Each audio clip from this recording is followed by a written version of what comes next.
বৃদ্ধার ভোগান্তির ছবিটা আপনারা দেখলেন। সাধারণ মানুষের ভোগান্তি যেমন চরমে, তেমন অন্যদিকে কিন্তু বিশিষ্ট মানুষজন তাদেরকেও হিয়ারিং এর নোটিশ পাঠানো হচ্ছে। আমরা দেখেছি মোহাম্মদ শামী, লক্ষ্মীরতন শুক্লা, আর তারপর এবার হিয়ারিং নোটিশ মেহতাবকে। এসআইআর শুনানিতে ডাক ফুটবলার মেহতাব হোসেনকে। ইরন প্রতিনিধি আমাদের সঙ্গে রয়েছেন। ইরন, আমরা এর আগে দেখেছি একাধিক বিশিষ্টজনকে তাদেরকে হিয়ারিং নোটিশ পাঠানো হয়েছে। মুখ্যমন্ত্রী মমতা বন্দ্যোপাধ্যায় তিনিও একাধিকবার সরব হয়েছেন এই বিষয়ে, আর এবার সরাসরি মেহতাব হোসেনকে ডাক। কোন কোন গ্রাউন্ডে? দেখো, কিছুদিন আগে থেকে আমরা জানি যে এসআইআর শুনানিতে বিভিন্ন বিশিষ্ট ব্যক্তিত্বকে ডাকা হচ্ছে। খেল জগতে বা খেলার জগতে মোহাম্মদ শামী, লক্ষ্মীরতন শুক্লা তারা শুনানিতে ডাক পেয়েছেন, তারা গিয়ে নিজের ডকুমেন্ট জমা দিয়ে এসেছেন। এবার দ্বিতীয় বিষয় হচ্ছে, তারপরেও কিন্তু ক্রীড়া মাধ্যম তারা কিন্তু সোচ্চার হয়েছিলেন।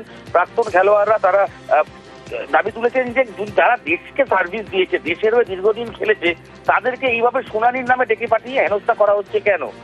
তারপর দেখা গেল এবার মেহতাব হোসেন, তাকে ডাকা হয়েছে কারণ তার মায়ের সঙ্গে তার নামের একটা অমিল হচ্ছে, অর্থাৎ তালিকায় যে মায়ের নাম রয়েছে প্রাক্তন ফুটবলারের, সেখানে অমিল থাকার কারণেই তাকে ডেকে পাঠানো হয়েছে আগামী রবিবার দক্ষিণ 24 পরগনার মল্লিকপুরের আব্বুস শুকুর হাই স্কুলে শুনানি কেন্দ্রে। মেহতাব নিজে যাবেন বলে জানিয়েছেন, কিন্তু প্রশ্ন এখানেই যে বিশিষ্ট ব্যক্তিত্বরা যারা দেশকে সার্ভিস, দেশের হয়ে মেহতাব দীর্ঘদিন খেলেছেন, ইস্টবেঙ্গল খেলেছেন, মোহনবাগান খেলেছেন, এই একজন সবচেয়ে পরিচিত মুখ, বাঙালির গর্ব, তাকেও শুনানিতে গিয়ে দাঁড়াতে হবে।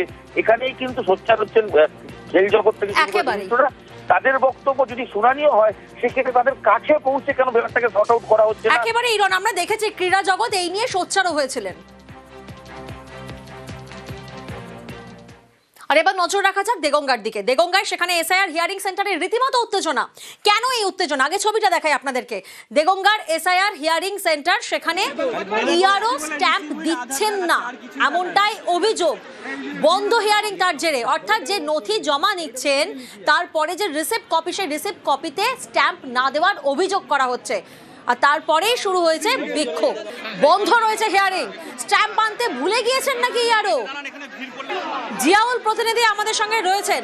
জিয়াউল, সব থেকে বড় প্রশ্ন, যেখানে হাজার হাজার মানুষ তারা হিয়ারিং এর লাইনে দাঁড়াচ্ছেন, চরম ভোগান্তি হচ্ছে, তারা অনেক দূর থেকে কষ্ট করে আসছেন, সেখানে ইআরওর এহেন দাবি কেন যে স্ট্যাম্প আনতে নাকি তিনি ভুলে গিয়েছেন?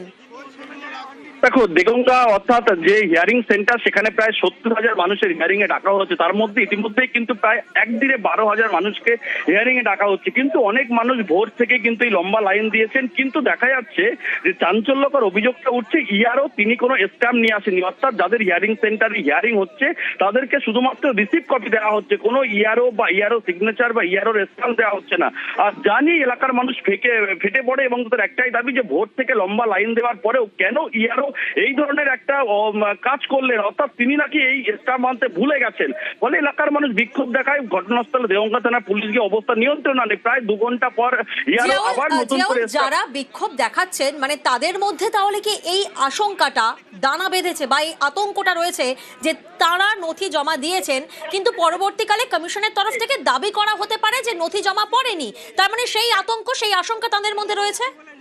একদম, দেখো, এই আশঙ্কাটাই করছে এলাকা যারা হিয়ারিং করছেন, তার কারণ তারা লম্বা লাইন দিয়ে হিয়ারিং দিয়ে করাচ্ছেন, এবং সেখানে শুধুমাত্র রিসিপ্ট। পরবর্তীকালে নির্বাচন কমিশন যদি সেখানে আবার ডকুমেন্ট চায় যে তারা কোনো রকম ভাবে রিসিপ্ট কপি সেখান থেকে নেননি বা হিয়ারিং হননি, সেখানেই আশঙ্কা করছে। আর এই আশঙ্কা থেকেই কিন্তু তারা বিক্ষোভ দেখাচ্ছেন, এমনটাও কিন্তু জানা গেছে। ফলে ঘন্টা দুয়েক পরে ইআরও আবার তিনি যারা স্বীকার করেন যে তিনি আনতে ভুলে গেছেন বলে হিয়ারিং সেন্টারে।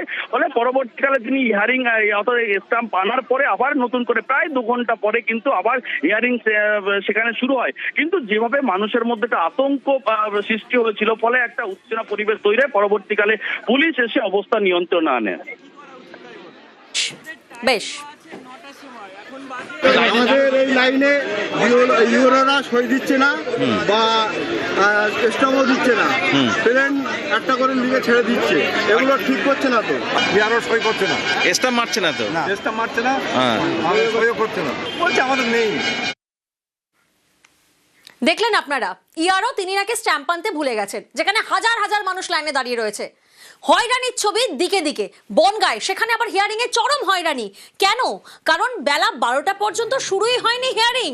মানে যেখানে ভোর থেকে মানুষজন লাইনে এসে দাঁড়াচ্ছেন, আর তারপরও বেলা 12টা বেজে যাচ্ছে, হিয়ারিং শুরু হয়নি। কেন শুরু হয়নি, জটিলতা কোথায়, একাধিক প্রশ্ন সামনে আসছে। অনিরুদ্ধ আমাদের সঙ্গে রয়েছেন। অনিরুদ্ধ, ভোট থেকে যখন মানুষ লম্বা লাইনে দাঁড়িয়ে আছে তখন বেলা 12টা, কেন হিয়ারিং শুরু হয়নি, জটিলতা কোথায়? দেখো, এটা উত্তর 24 পরগনার বনগাঁ পৌরসভার 1 নম্বর ওয়ার্ড, 2 নম্বর ওয়ার্ড এবং 3 নম্বর ওয়ার্ডের যে শুনানি কেন্দ্র বনগাঁ বিডিও অফিস, সেই বিডিও অফিসে সকাল থেকে দীর্ঘ বড় লাইন হওয়া সত্ত্বেও 10:30টায় যেখানে কাজ শুরু হওয়ার কথা ছিল সেই কাজ শুরু হয়েছে 12টা পর্যন্ত।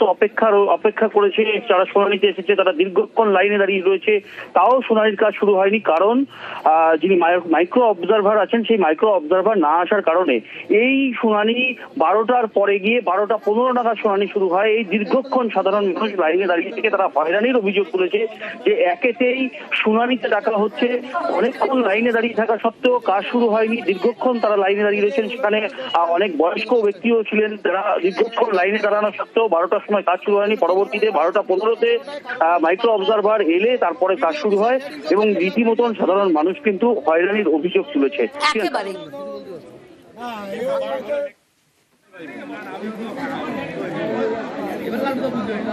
কাজ হচ্ছে না, এসে দেখলাম এখনো স্যার আসেনি। এখনো কাজ হচ্ছে না বলতে দাঁড়িয়ে আছে, এখনো আসেনি, ওরা এখনো আসেনি।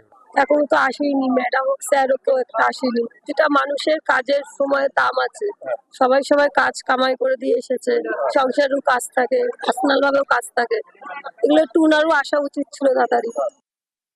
না, হিয়ারিং শুরু হয়নি, এখনো এমও সাহেব উপস্থিত নেই। এমও সাহেব উপস্থিত হয়নি এখন। কতক্ষণ ধরে কাজ বন্ধ আছে? উনি আসেনি এখন, সেটা আমি বলতে পারবো না। কথা হয়েছে না, আমি জানিয়েছি, মানে যারা অথরিটি আছেন তাদের জানিয়েছি, কিন্তু তারা কেন অনুপস্থিত আছেন সেটা আমি বলতে পারবো না। কটা থেকে কাজ হওয়ার কথা?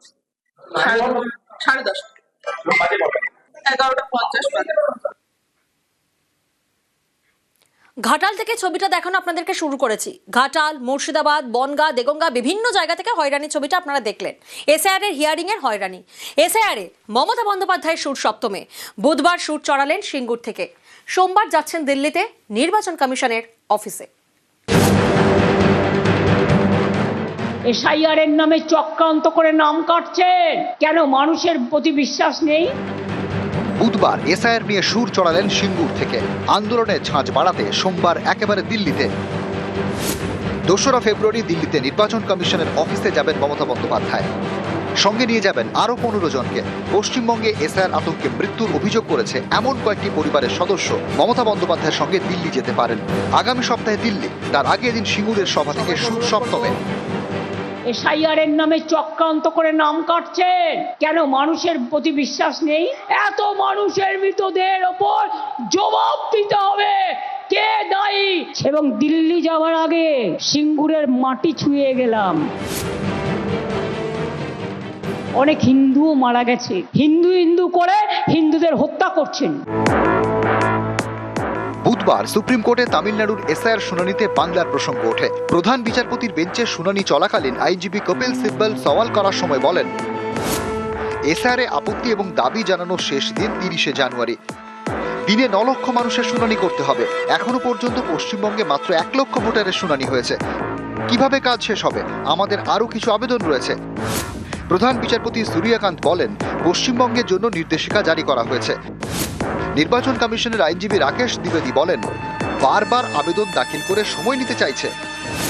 তখন প্রধান বিচারপতি বলেন, মঙ্গলবার বা বুধবার শুনানি হতে পারে। এখান থেকে দিল্লি যাওয়ার কথা ছিল, দিল্লিকার লাড্ডুদের একটু চেহারা দেখার জন্য, কিন্তু আজ না হলে কাল তো আমি যাবই।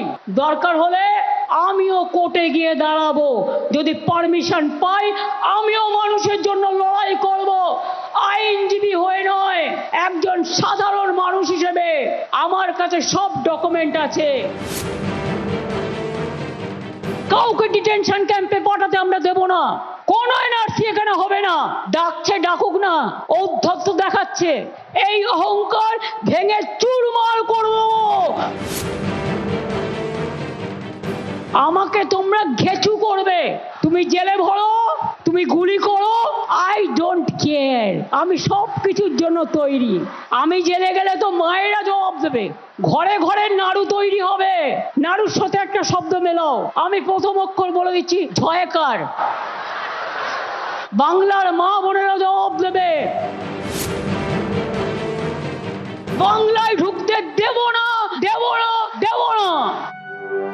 নিউজ 18 বাংলা।